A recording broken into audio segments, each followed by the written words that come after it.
Ягафар вәкияте дуслык менән шаярмайҙар. Урманда ҡыҫҡа ҡойроҡ исемле ҡуян балаһы йәшәгән. Әсәһе һәр ваҡыт уға: «Әгәр берәйһе менән дуҫлашаң, дуҫыңдың ҡәҙерен бел», тип әйткән. Ҡыҫҡа ҡойроҡ быға көлгән. «Ниңә?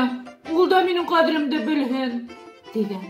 Һәм кем менән булһа ла дуҫлашырға теләп, урман буйлап йүгергән. Уға Терпе осраған. «Терпе, әйҙә дуҫ булайыҡ». «Әйҙә». Улар дуҫлашып киткән.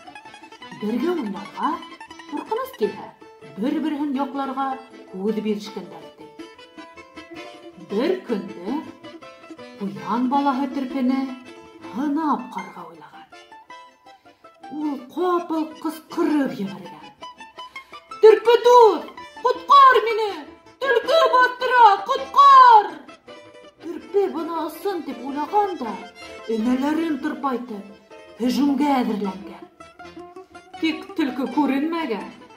Ҡуян балаһы быны күреп, рәхәтләнеп көлгән. Дуҫын маҡтаған. «Минең өсөн үлергә лә ризаһың икән. Яҡшы», тигән ул. Терпе быға шатланмаған.